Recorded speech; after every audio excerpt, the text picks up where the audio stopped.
Boa noite, gente. Paz seja convosco. Hoje estou aqui de novo, né, para continuar a nossa aula sobre laços, um alerta contra quedas.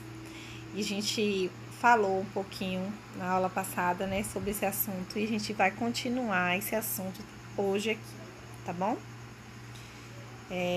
Nós já falamos aqui sobre o que são esses laços, né? O laço do amor dos prazeres, né? Falou também que Deus ele criou o homem para desfrutar também de certos prazeres, mas tudo com moderação, não é isso? Falou das possessões, né, do sexo, do poder. Cuidado especial deve ser dado ao prazer natural, como o sexo, né? A gente comentou sobre isso aqui. Falou da irracionalidade, né? A vida não examinada não vale a pena ser vivida, não é isso? As pessoas de hoje em dia não examinam, não é isso?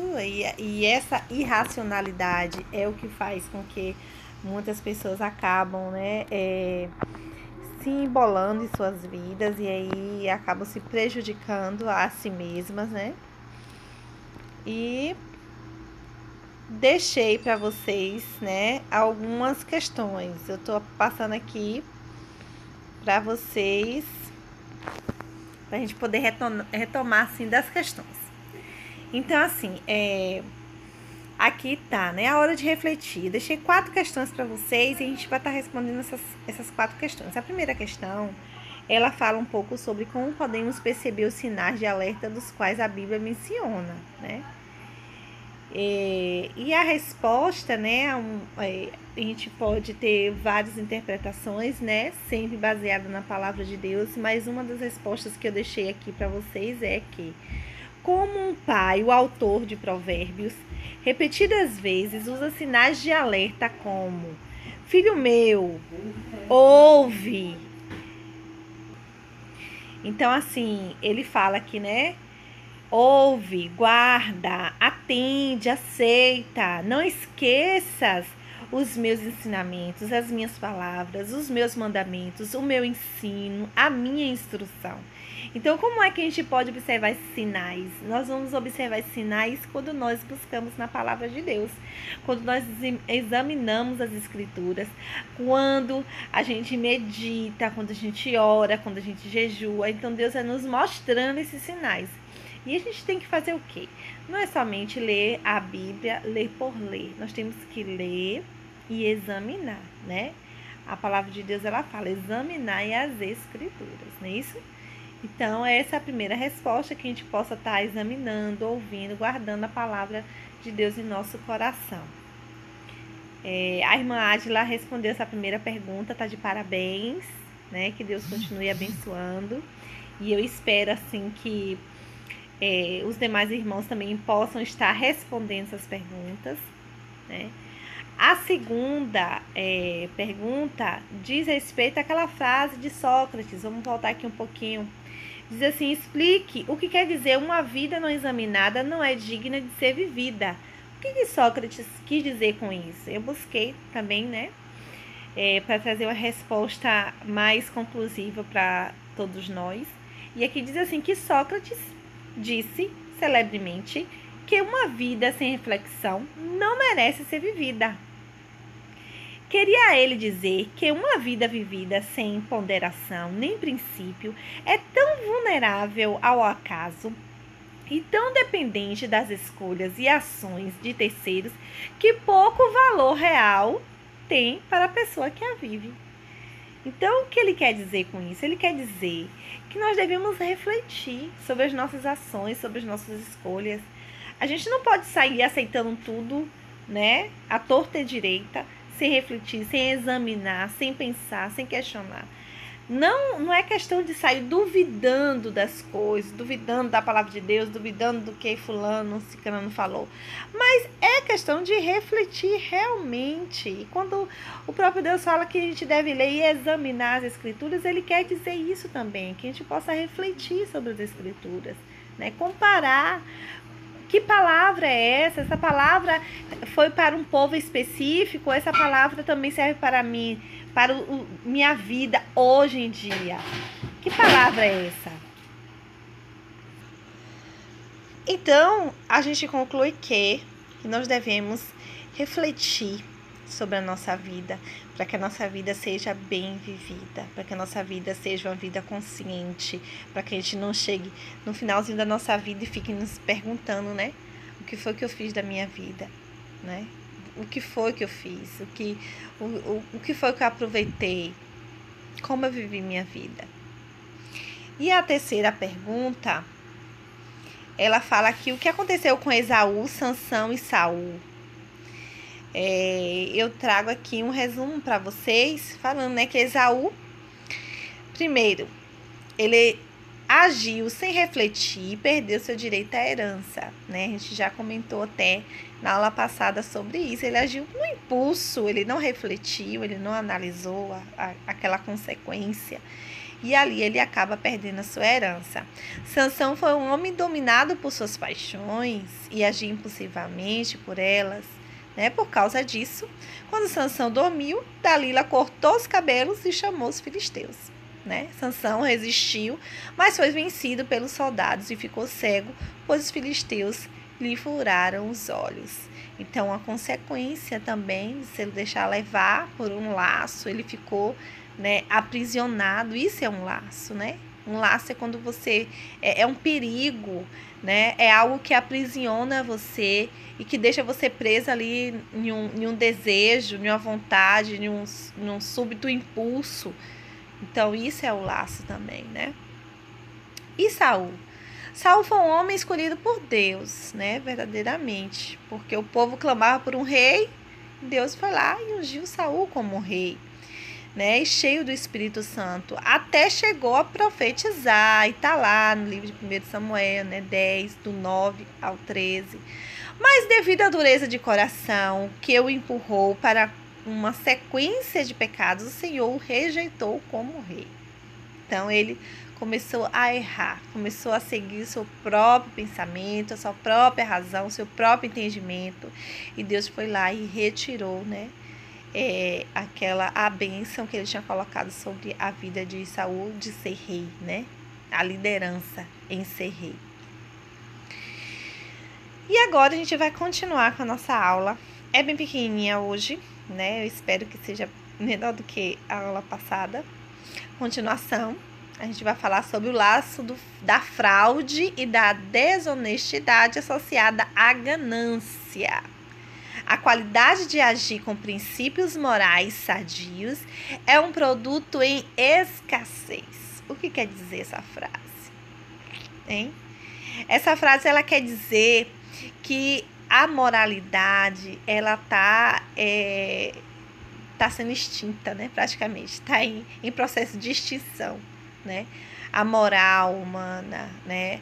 A qualidade, as boas qualidades, né? A honestidade, né? Aquela pessoa que vive uma vida em honestidade, que vive uma vida equilibrada, buscando o que é bom para ela, mas sem prejudicar também quem está à sua volta, né?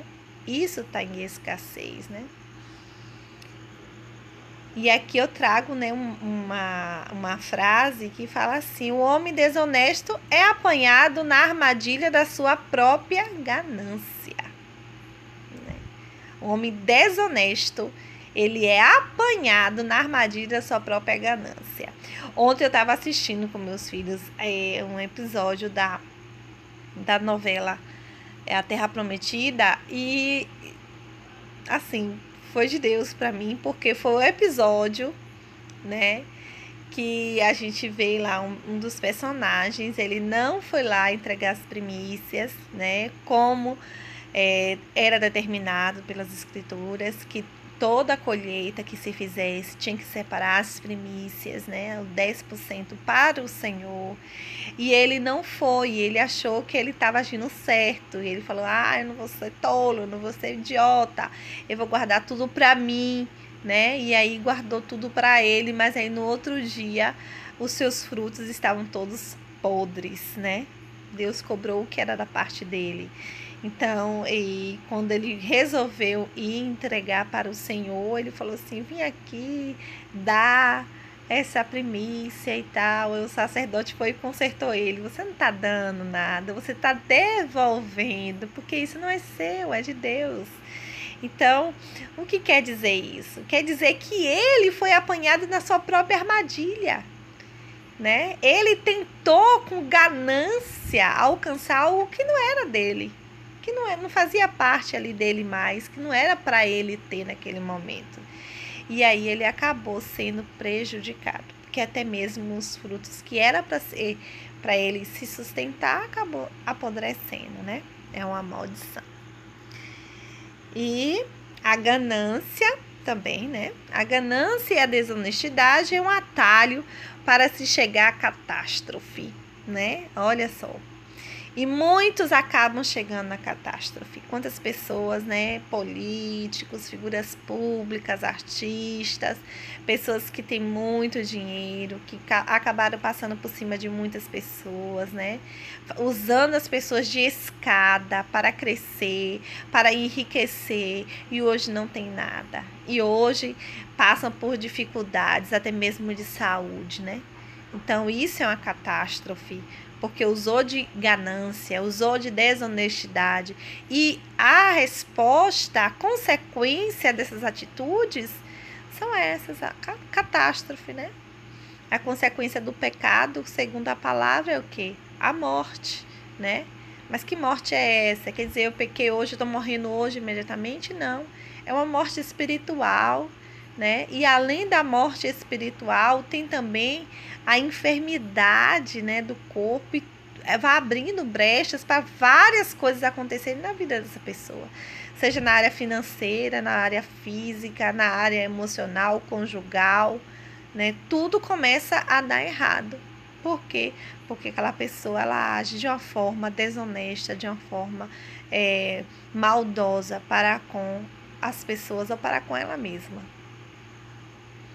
Mas para Deus, o que vale mais é ter ou ser?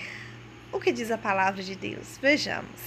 Provérbios 22:1 diz: o bom nome vale mais do que muita riqueza. Ser estimado é melhor do que ter prata e ouro. Está respondido. Então, o que vale mais? É ter ou ser? É ser, gente. O que vale mais não é você ter fortuna, é o que você é. É a figura da pessoa que você é. É o você ser estimado, é você ser lembrado, né? Quantas figuras aí a gente viu na Bíblia que muita gente conhece hoje e foram pessoas assim que não foram ricas, que passaram, né, por dificuldades no deserto, pregando a palavra no deserto e até apanharam, foram presos e são estimados hoje por nós, né? São figuras assim que nós buscamos o exemplo para seguir para a nossa vida, porque foram homens e mulheres de Deus.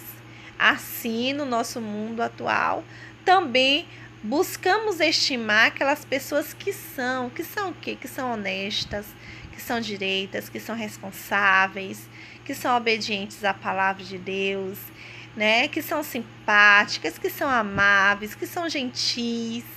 E não apenas as pessoas que têm, porque as pessoas que têm nem sempre vão ter tais características que eu disse anteriormente. O que não quer dizer que uma pessoa que é rica não vai ter gentileza, que não vai ter, né, simpatia, que não vai ter amor ao próximo, de forma nenhuma. A pessoa ela pode ser rica e também desenvolver afetividade pelo ser humano e também ser uma pessoa honesta, também ser uma pessoa digna, uma pessoa estimada, né? Agir fraudulenta e desonestamente, visando lucro, é uma forma de mentira. Aqueles que assim procedem andam por um caminho tortuoso, diz lá em Provérbios 21:8, pois vivem atrás dos meios para encobrir sua culpa. Então, eles vão buscando os meios para encobrir algo que eles já fizeram de errado anteriormente. Entendeu? A fraude e a desonestidade associada à ganância são um laço. Ó, laço. Por que laço? porque aprisiona. Pois você fica preso à culpa pela transgressão, a ansiedade de ser descoberto e o medo das consequências, né?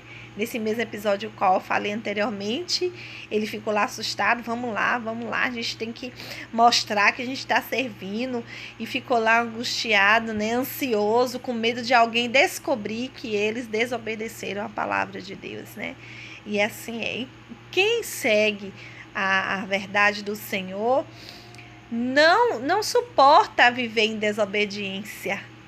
Quem conhece a palavra do Senhor fica com a culpa, né? Fica querendo a todo momento se livrar daquela culpa, não consegue, é angustiante. Então não combina, não condiz com a pessoa que vive nos caminhos do Senhor, a desonestidade e a ganância. O laço da fiança. O que é essa fiança? Vamos ver? Então, olha só o que diz aqui o livro de Provérbios, né? Filho meu, se ficaste por fiador de teu próximo, se te empenhaste por um estranho, estás enredado pelos teus lábios, estás preso pelas palavras da tua boca, né? O que quer dizer isso? Bom, você disse que vai ser fiador de alguém. Se você vai ser fiador de alguém, você tem que ter, né? Você tem que estar respaldado para fiar aquela pessoa, para ser o fiador daquela pessoa. Então, a palavra de Deus, ela nos alerta com isso, de ser fiador.